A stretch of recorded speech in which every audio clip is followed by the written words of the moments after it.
Hi hello കൂട്ടുകാരെ, നമുക്കിന്നൊരു പച്ചമഞ്ഞൾ നടാം. പച്ചമഞ്ഞളിലെ തട എനിക്ക് കിട്ടി. എൻ്റെ വീട്ടിൽ നിന്ന് ഞാൻ കൊണ്ടുവന്നപ്പോൾ നമുക്ക് ചാക്കിനകത്താക്കി നടാം. നമ്മൾ ചാരവും ചാമ്പലും പിന്നെ ഇച്ചിരി ഇത് വെജിറ്റബിളിൻ്റെ ഇതൊക്കെ ഉണ്ട്, അതെല്ലാം കൂടെ ഇട്ട് നമുക്ക് മിക്സ് ചെയ്ത് അതിനകത്ത് ഉള്ളിലാക്കി നമുക്ക് കമ്പോസ്റ്റ് അല്ലേ അതെല്ലാം ഇട്ട് നമുക്ക് നട്ട് ഇച്ചിരി മണ്ണും ഇട്ട് നമുക്കത് നട്ട് വെക്കാവേ. ഉണ്ടോ, ഉള്ളിലേക്ക് ഇറക്കി തടയൊക്കെ വെക്കുന്നുണ്ട്. അപ്പോൾ ആ തടയൊക്കെ അതിനകത്തിരുന്ന് ചാക്കിനകത്തിരുന്ന് തെങ്ങി നിറഞ്ഞ് നന്നായിട്ട് വളർന്ന് വന്നോളും.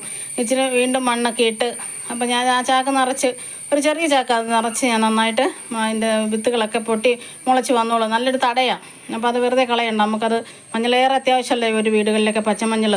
ഇപ്പോൾ ചാരം കൂടെ ഒക്കെ ഇട്ട്, ചാരം മാത്രം മതി മഞ്ഞളിന്, ചാണകപ്പൊടി.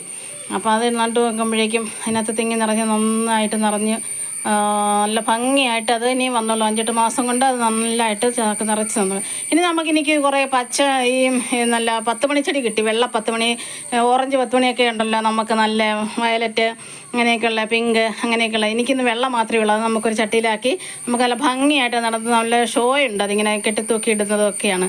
ഉണ്ട്, നല്ല 10 മണിയാണ്. അപ്പോൾ നമുക്ക് നട്ട് വെക്കാം. അപ്പം നല്ല ഭംഗിയായിട്ട് ഞാനതെല്ലാം എനിക്കൊരു ഉരുളിച്ചട്ടി ഉണ്ടായിരുന്നു, അതിൻ്റെ മൂട് പോയത്. അപ്പോൾ അതിനകത്ത് ഞാൻ തിങ്ങി നിറച്ച് നല്ല ഭംഗിയാക്കി വെച്ചു. ഇനിയിപ്പോൾ അത് വളർന്നു വരുമ്പോൾ നല്ലതാണ്. അപ്പോൾ ഇത്രയേ ഉള്ളൂ ഇന്നത്തെ വീഡിയോ. അപ്പോൾ എല്ലാവരും എന്നെ സപ്പോർട്ട് ചെയ്യുക.